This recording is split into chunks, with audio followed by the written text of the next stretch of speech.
Romance of the Three Kingdoms, Chapter 92. Okay, so where do we kick off? Kongming's arrived. Yeah, he's marched the army to Mianyang. But before they even talk battle plans, there's this really nice touch. Oh, the Ma Chao thing? Exactly. He has Ma Dai lead the mourning, and Kongming personally offers sacrifices at Ma Chao's tomb. It's about respect, legacy, setting the tone. A good reminder of what they're fighting for before the fighting starts. Precisely. And the enemy, Wei, led by, let's just say not their A-team commander. Zhao, the emperor's son-in-law, young, not much experience, Yeah. maybe a bit spoiled. That's the picture we get. Definitely untested, which sets up this first big strategic debate. Okay, let's unpack this because it's huge for the whole campaign. Before any swords are drawn, there's this fundamental disagreement.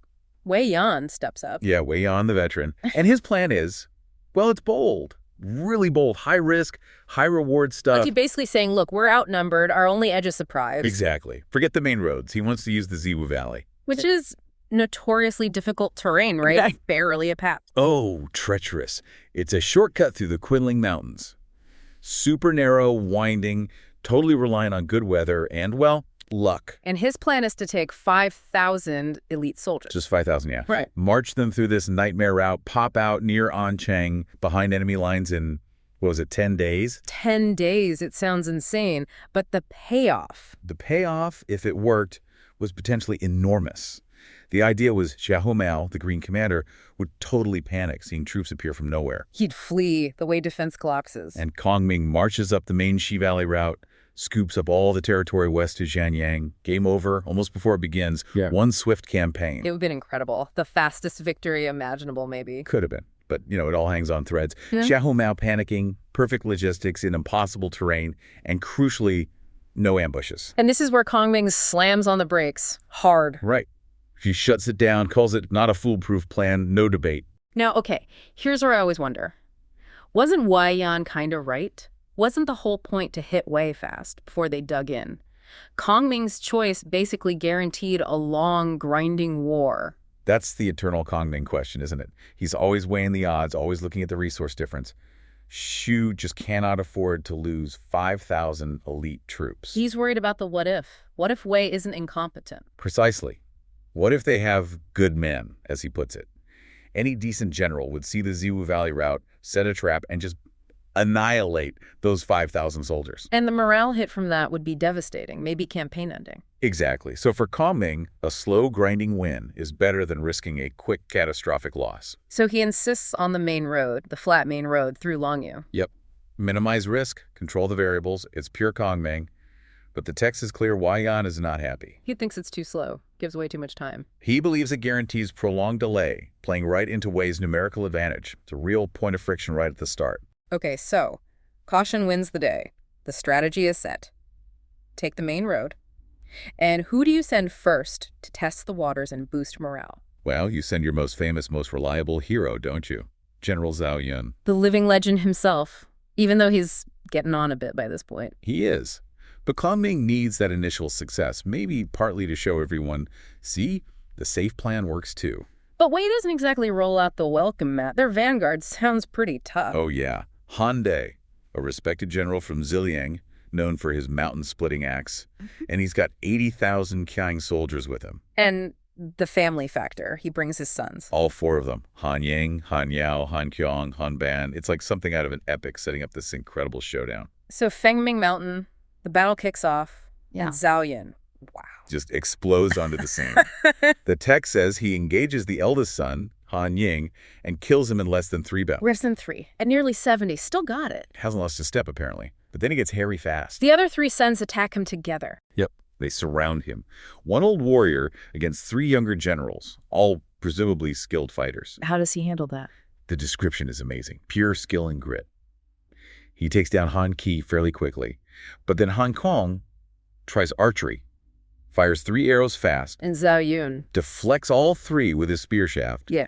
Just bats them away, which is just insane skill. That's unbelievable. And then instantly, Zhao Yun draws his own bow, fires back, and nails Han Kong right in the face. Kills him on the spot. Jeez. 1 arrow, so 2 sons down.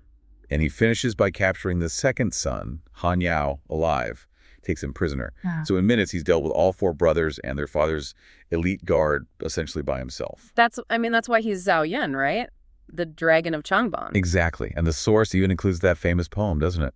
Old Zhao Zichang, nearing 70, performed extraordinary feats, still like the hero of Changban. He's done the impossible again. But why? What's driving him? We get that conversation with Deng Zi, right? We do. Deng Zi is full of praise, calls it a rare achievement for a man his age. And Zhao Yun's response is fascinating. He basically says, I did it because the prime minister thought I was too old. Yeah. He says Kongming considered him past it, and he needed to express himself, prove he still had it. Is that wise, though? I mean, it's incredible bravery, but is it smart for a general leading the vanguard to be fighting with something to prove personally? That's the edge, isn't it? It speaks volumes about his pride, his sense of honor. But maybe it hints at a lack of that cold calculation Kongming values.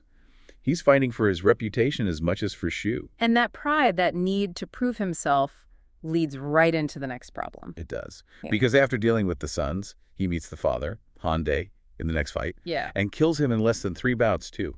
Just unstoppable. So Xiahou Mao, the Wei commander, must be absolutely panicking now. Totally terrified. He asks for advice, and this is where Wei finally plays it smart. They bring in a strategist. Cheng Wu, Yep. son of the famous Cheng Yu, and he immediately spots Zhao Yun's vulnerability. His bravery. Cheng Wu judges him brave but lacking strategy. He sees that Zhao Yun's confidence, maybe that need to express himself, makes him predictable. So they set a trap based on his likely reaction. Exactly. A classic feigned retreat. Xiahou Mao pretends to be beaten, lures Zhao Yun forward, while setting up 2 huge ambushes. 30,000 troops on the left under Dong Shi, 30,000 on the right under Xu Ze, waiting. And Deng Zi warns Zhao Yun, doesn't he? Says it looks fishy. He does, urges caution. But Zhao Yun, flushed with victory, basically laughs it off, calls Xiahou Mao a milk-smelling child, and charges right after him. Straight into the trap. His pride makes him ignore the warning. Completely. He rides deep into the pass, the trap springs, and suddenly he's surrounded, utterly encircled. And the source gives that brutal time frame, fighting from morning till evening. Yeah, from Chenxi about 7 a.m. all the way to Yuxi around 7 p.m. 12 solid hours of combat. Surrounded, exhausted, can't break out. Just relentless pressure. He can even see Xiahou Mao up on a slope, watching, directing the siege. Humiliating. The text says he's basically resigned to dying, just waiting for the moon so he can make one last desperate charge. Wow. The great hero brought so low. It raises that question again, though.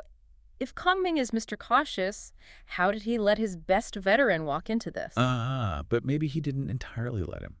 Maybe caution also means planning for your own side's mistakes. You mean backup? Exactly. Just when it looks like the end, just as Wei closes in for the kill, help arrives. Kongming anticipated this. He knew Zhao Yun might overreach. It seems so. It wasn't just luck. Kongming had already dispatched reinforcements. And who does he send? The next generation. Zheng Bao, Zhang Fei's son, and Guan Xing, Guan Yu's son. The heirs of legends, riding to save the legend, each with 5,000 troops. It's perfect symmetry, foresight, not just reaction. And they hit hard. Oh, yeah. They smash into the ambush forces. Zhang Bao kills Zizhe, Guan Xing kills Dongxi. The 2 ambush commanders are taken out, the encirclement broken. Just like that. Incredible. The young guard rescuing the old guard. And that rescue seems to re-energize Zhao Yun, too. Seeing these young guys, his nephews as he calls them, fighting so fiercely for him, it lights another fire under him. He doesn't just feel relieved, he feels motivated. Yeah, there's that great quote, isn't there? He sees their effort and says something like, "They are my nephews, yet they strive for glory. Should I, a senior general, not do the same?" Wow. So instead of thinking, phew, I can rest now, he's thinking, I need to match their fire. Exactly. He rededicates himself right then and there, resolving to risk his old life for the cause, for the late emperor. His worth isn't diminished. He proves it again. So the 3 of them together, Zhao Yun, Zhang Bao, Guan Xing, they turn the tables. Completely.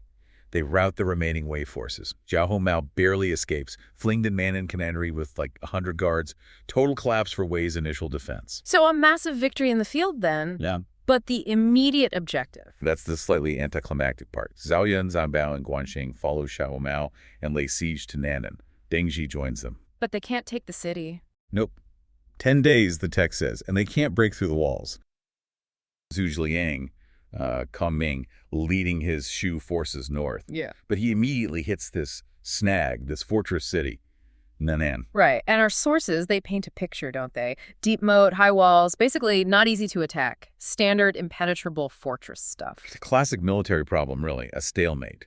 If Kongming just sits there besieging it, well, he's burning daylight, resources, and his supply lines are hanging out there. But Anan wasn't just the city. There was a big prize inside. Oh, huge. Xiao Mao. Not just the Wei commander there, but he was the emperor's son-in-law, the Fuma. Capturing him, that's massive. Yeah, capturing the Fuma, that goes way beyond just taking a commander off the board, doesn't it? Totally. It's a political earthquake. Yeah. I think Deng Ji put it best, actually. He said capturing this one guy, it's like a victory worth 100 generals. Think of the propaganda value, the hit to Wei morale. Okay. So Kongming sees this. He knows a long siege is a bad idea, but the prize is too tempting. What's the move? Well, the sources are clear. He realized pretty fast the real objective maybe wasn't Nanan itself. Not directly, anyway. It was the support network around it, Tianshui and Anding. Ah, cut off the support. Exactly. So what we're diving into today is how he planned to take all three cities, essentially, using layers of deception. Almost no direct fighting if you could help it. Okay, let's unpack this. The Nanan siege quickly turns into a masterclass in misdirection. How do you even start to convince enemy cities to just, well, walk out and leave themselves open? It begins by creating this illusion of absolute total desperation at Nanan. Kongming gets his top generals together, Zhao Yun, Deng Ji, Guanxing, Zhang Bao, and gives them these very specific, very sneaky instructions. Aimed at the neighbor. Yep, focus first on Anding, where Qi Liang is governor, and Tianshui under Ma Zun. The idea is to play on their sense of duty, their instinct to help a fellow Wei commander. And the first step is sending someone in, like a spy. Sort of, but more dramatic. He uses a trusted military officer, someone loyal to Xu, sends him in disguise. This guy pretends to be a Wei general named Pei Shu, nobody famous, just a loyal officer. Okay. And the story he tells is intense.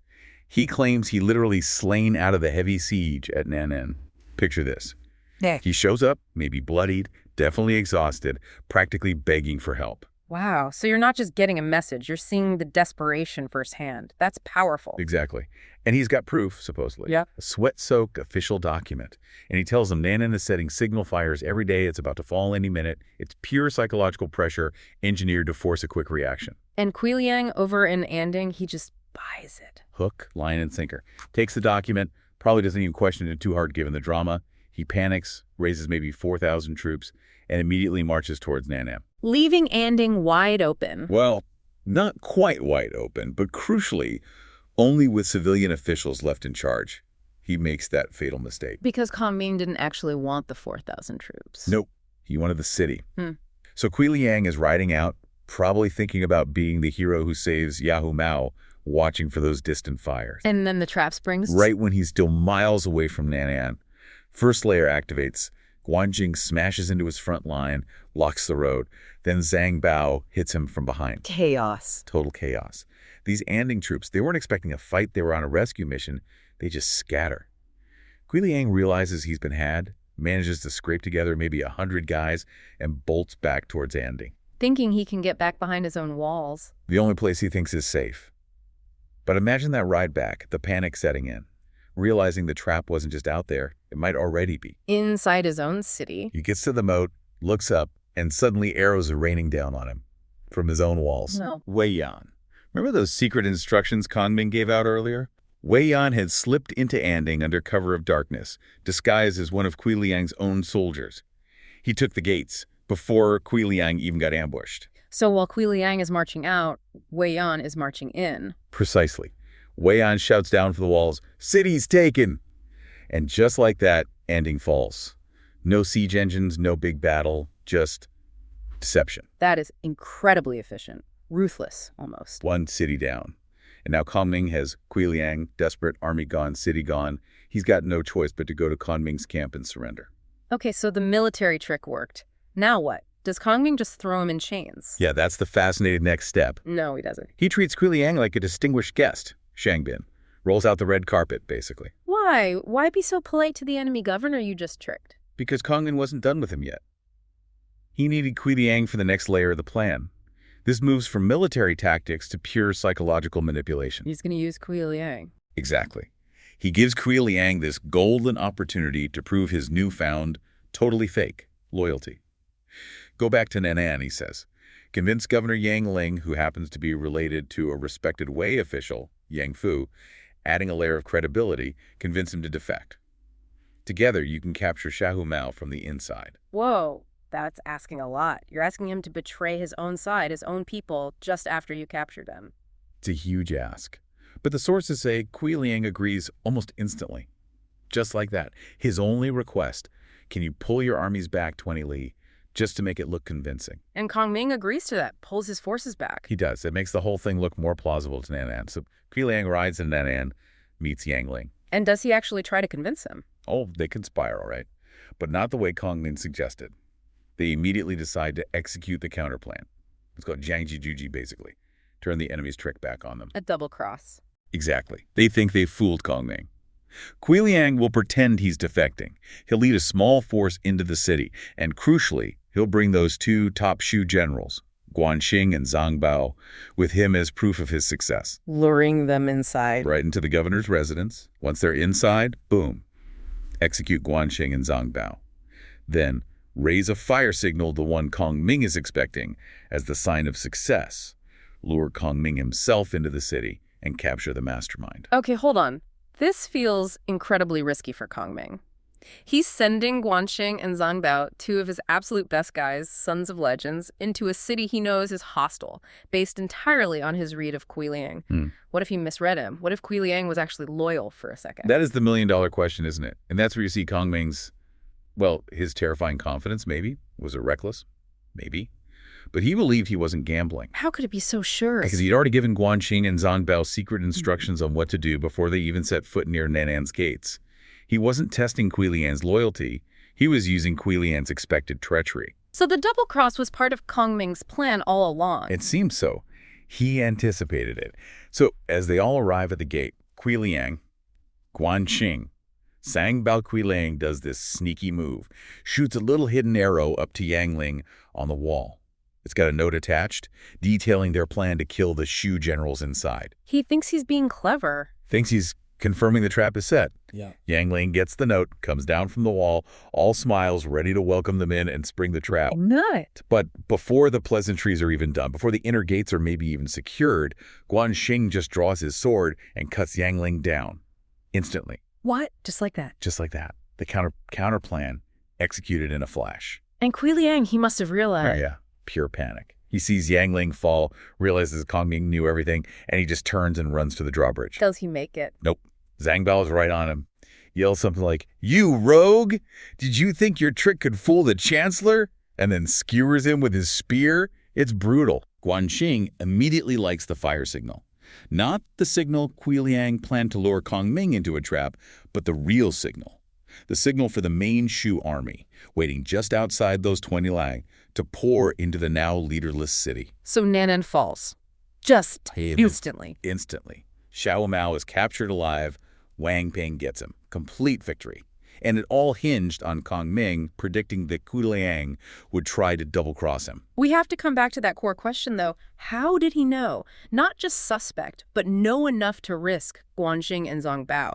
This is the key insight, right? For you listening. It really is. And Deng Ji, one of his own guys, asked him the exact same thing right after the battle. Like, how did you know he wasn't really surrendering? Get Kongming's answer? It's pure psychological profiling. Kongming apparently explained that he knew Kui Liang had no intention of surrendering Guanxing. He deliberately set that bait, asking him to go back and betray Nanan. Okay, but what was the tell? What gave the lie away? It was Kui Liang's reaction. Kongming argued basically that if Kui Liang had genuinely switched sides, if he was truly loyal to Shu now, he would have hesitated. He would have pushed back. How so? He would have said, "Whoa, Chancellor, hold on. Bringing two of your best generals into a heavily fortified Wei city, even if I promise to defect, that's incredibly dangerous for them. What if something goes wrong?" A truly loyal person would have worried about the risk to Guanxing and Zhang Bao. They would have tried to protect the Shu generals. Exactly. But Kui Liang, he happily agreed. The word used is Jinran, like cheerfully, readily agreed to take them into the heart of danger. That immediate, unconcerned willingness, that's what told Kongming he was already plotting to kill them inside. His eagerness was the proof of his treachery. That is chillingly brilliant. Wow. So the whole elaborate setup, the fake distress call, the ambush, letting Kui Liang surrender, treating him well, asking him to defect, It was all designed to lead Liang down a path where his predictable attempt at a double cross would be the very thing that opened the city gates. You got it. He wasn't trying to earn Liang's loyalty. He was banking on his disloyalty. Using the enemy's own perceived cunning against them, they defeated themselves, in a way. Incredible. Okay, so Nanan and Anding are down, but what about Tianshui? While all this drama was happening, Ma Zun, the governor there, he got the same fake messages, right? He did. Same fake Peizhu messenger, same story about Nan being desperate, and then likely a follow-up saying, hey, Anding is already on the way. Ma Zun was totally convinced. He was literally gathering his troops, getting ready to march out and be the hero. He was about to walk into the exact same trap Liang did. Moments away from it, leaving Tianshui just as vulnerable. But then someone stops him. A local officer steps up, Jiang Wei, styled Bo Yu. Ah, Jiang Wei. This is his entrance. And what an entrance. The sources make a point of telling us about him. He's extensively read many books, thoroughly versed in military strategy and martial arts, Bingfui Wusuo Butang. Basically smart and skilled. So not just another official, he thinks differently. Critically differently. And this is maybe the biggest takeaway for you listening today. Jiang Wei immediately questions the source material. He doesn't just accept the dramatic story. He applies critical thinking. What did he pick up on? Two specific things. Two logical holes that everyone else, including Ma Zun, had missed. First, he asked the obvious question. If Nanan is under such a heavy, watertight siege, how on earth did any messenger get out, let alone some random officer called Peizhu? The story itself doesn't make sense. Right. If the siege is real, the messenger probably isn't. Exactly. Simple logic.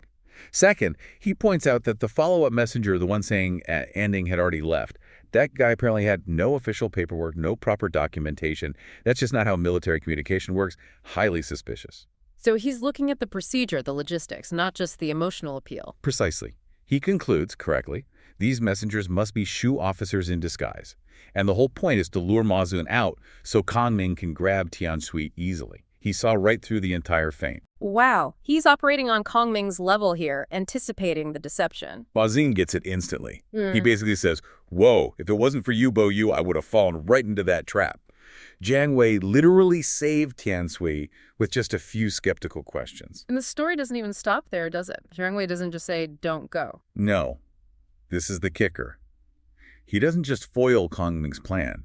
He immediately says, actually, I have a counter plan. We can use this situation to capture Zhu Liang himself. He's going on the offensive against Kongming. Right away. The sources end this section of this amazing line, something like, strategy has been its match. Wisdom has encountered its rival. The whole dynamic of the campaign just flipped on its head.